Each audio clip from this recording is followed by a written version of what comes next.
All right, Frank, ask your question. Yeah, I would like to ask you a question. Does the ego, is it possible to live without chaos?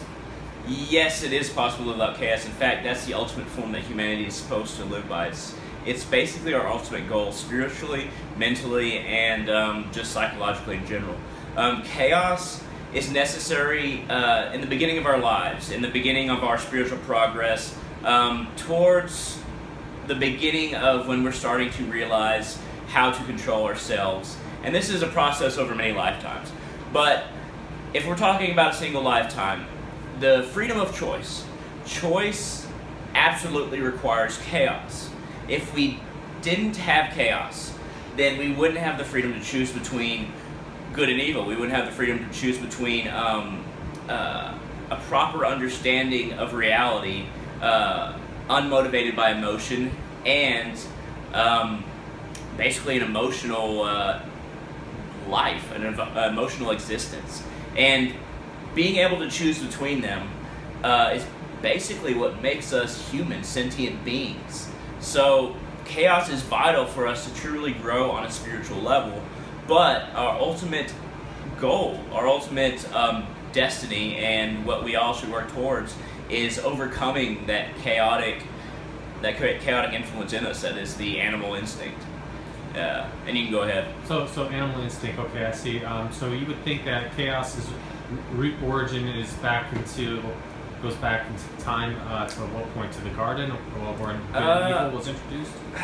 Or instinct has always been a part of any living thing that we've ever known of. Instinct drives us to procreate. It drives us to eat. It drives us to try and be in a safe place or with people who can protect us and we can thrive with, create a family with.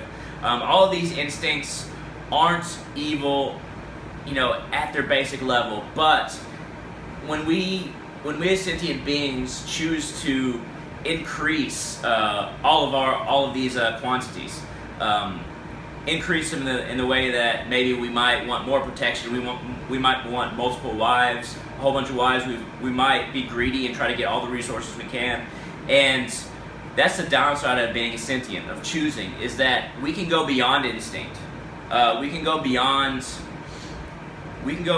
what we need and start to get more than we need. We can go beyond our basic necessities and what we need to survive and try to hoard them for ourselves above other people.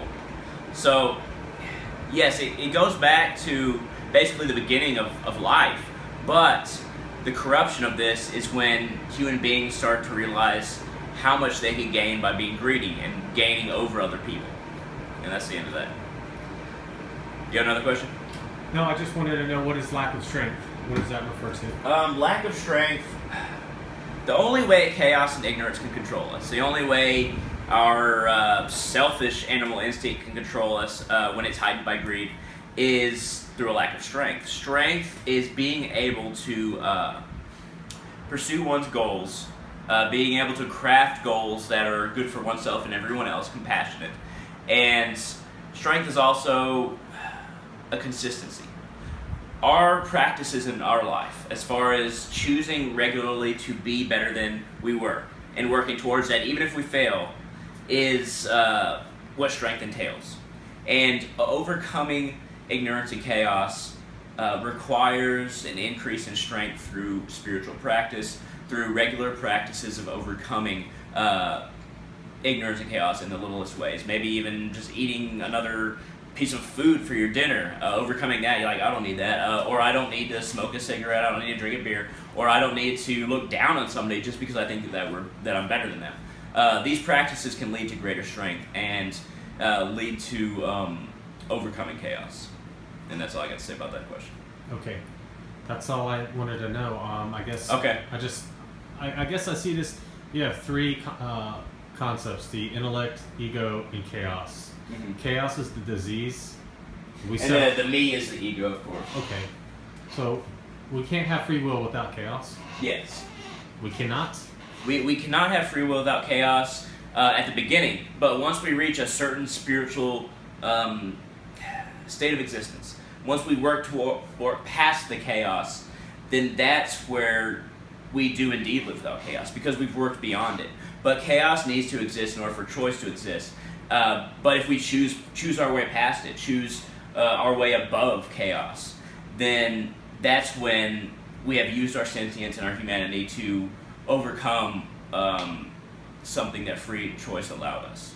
And it was mercy to allow us to choose between chaos and compassion and logic and intellect.